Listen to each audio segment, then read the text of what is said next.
April 28 ഈസ്റ്ററിൻ്റെ 5-ാമത്തെ ഞായറാഴ്ച. യോഹന്നാൻ 15-ാം അധ്യായം 1 മുതൽ 8 വരെ വാക്യങ്ങൾ.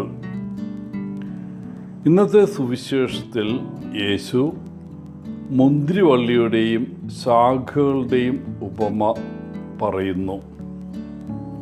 യേശു തൻ്റെ ശിഷ്യന്മാരോട് പറയുന്നത് താൻ യഥാർത്ഥ മുന്തിരിവള്ളിയെന്നും തൻ്റെ പിതാവ് മുന്തിരിച്ചെടി വളർത്തുന്നവനാണെന്നും. അവൻ്റെ പിതാവ് മുന്തിരിച്ചെടി വളർത്തുന്നവനാണെങ്കിൽ നല്ല മുന്തിരി വളരുന്നതിന് അവൻ ഉത്തരവാദിയാണ്.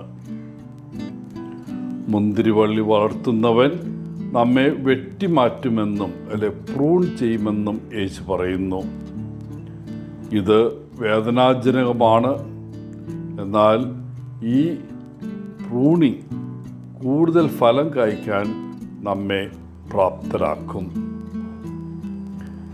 എന്നിരുന്നാലും ആരാണ് വെട്ടിമാറ്റാൻ ആഗ്രഹിക്കുന്നത്? എന്നെ സംബന്ധിച്ചിടത്തോളം പ്രൂണിങ് എനിക്ക് അത്ര ഇഷ്ടമല്ല.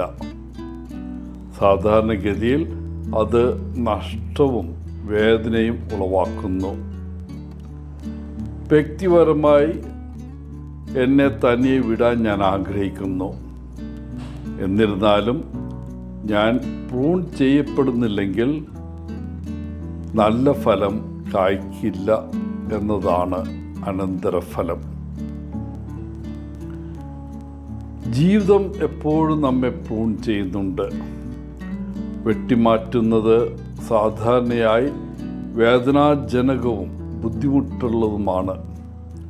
എന്നിരുന്നാലും ഒരു കാലഘട്ടത്തിന് ശേഷം വ്യത്യസ്തമായ രീതിയിൽ ഫലം കായ്ക്കാൻ അല്ലെങ്കിൽ കൂടുതൽ ഫലം കായ്ക്കാൻ അത് നമ്മെ പ്രാപ്തരാക്കുന്നു എന്ന് നാം മനസ്സിലാക്കും. ഈ പ്രൂണിങ് കൊണ്ടുവരുന്ന പുതിയ ജീവിതം നമുക്ക് അനുഭവിക്കാൻ തുടങ്ങുമ്പോൾ നമ്മൾ നല്ല രീതിയിൽ മാറിയിരിക്കും. മുന്തിരിവള്ളികൾ പ്രൂൺ ചെയ്യേണ്ടത് എപ്പോഴാണെന്ന് മുന്തിരി കർഷകൻ തിരിച്ചറിയുന്നു.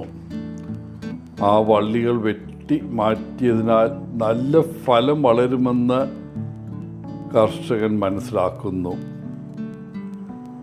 നാം ആകുന്ന മുന്തിരി വളർത്തുന്നവനെ നാം വിശ്വസിക്കുന്നുണ്ടോ? ദൈവം നമുക്ക് നന്മയും സന്തോഷവും സമൃദ്ധമായ ഫലവും മാത്രമേ ആഗ്രഹിക്കുന്നുള്ളൂ എന്ന് നാം വിശ്വസിക്കുന്നുണ്ടോ? നിങ്ങളുടെ ഉത്തരം അതെ എന്നാണ് ഞാൻ പ്രതീക്ഷിക്കുന്നത്. പ്രൂൺ ചെയ്യപ്പെടുന്നതിൻ്റെ വേദന അത് ഇല്ലാതാക്കുന്നില്ല എന്നത് ശരിയാണ്. മിക്കപ്പോഴും പ്രൂണിങ് ബുദ്ധിമുട്ട് നിറഞ്ഞതാണ്. എന്നിരുന്നാലും നമ്മുടെ മുന്തിരിവള്ളി വളർത്തുന്നതിനെ വിശ്വസിക്കുകയും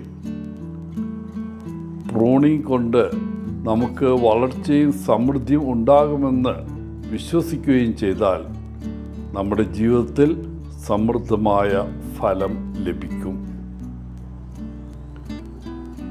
ഈ താൽക്കാലിക ലോകത്ത് നാം ജീവിക്കുമ്പോൾ കൂടുതൽ ഫലങ്ങൾ പുറപ്പെടുവിക്കുന്ന നല്ല ശാഖകളാകാൻ നമുക്ക് ശ്രമിക്കാം. ദാനധർമ്മങ്ങളിലൂടെയും തപസ്സിലൂടെയും ദൈവത്തിൻ്റെ അത്ഭുതങ്ങൾ മറ്റുള്ളവരുമായി പങ്കുവയ്ക്കുക എന്നതാണ് നമ്മുടെ ജീവിതത്തിൻ്റെ പ്രധാന ലക്ഷ്യം. ഇന്നത്തെ സുവിശേഷം യേശുവുമായുള്ള നമ്മുടെ സമ്പൂർണ്ണ സ്വാതന്ത്ര്യത്തെ ഓർമ്മിപ്പിക്കുന്നു.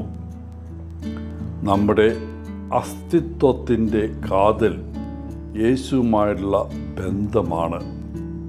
നമ്മുടെ ജീവിതത്തിൻ്റെ പ്രധാന ലക്ഷ്യം കർത്താവുമായി നമ്മെ തന്നെ ഏകീകരിക്കുക എന്നതാണ്. പ്രിയപ്പെട്ടവരെ, ഇതാണ് ഇന്ന് നമ്മെ ഓർമ്മിപ്പിക്കുന്ന ലളിതമായ സത്യം. യേശുവിനെ കൂടാതെ അവൻ്റെ അനുഗാമികൾ എന്ന നിലയിൽ നാം യേശുവിനോടൊപ്പം അല്ലെങ്കിൽ നമുക്കൊന്നും ചെയ്യാൻ കഴിയില്ല. ഒന്നും. എല്ലാവർക്കും നല്ല ഒരു ദിനം ആശംസിച്ചുകൊണ്ട് ഒത്തിരി സ്നേഹത്തോടെ പോളച്ചൻ CSSR ഫ്രം കേരള.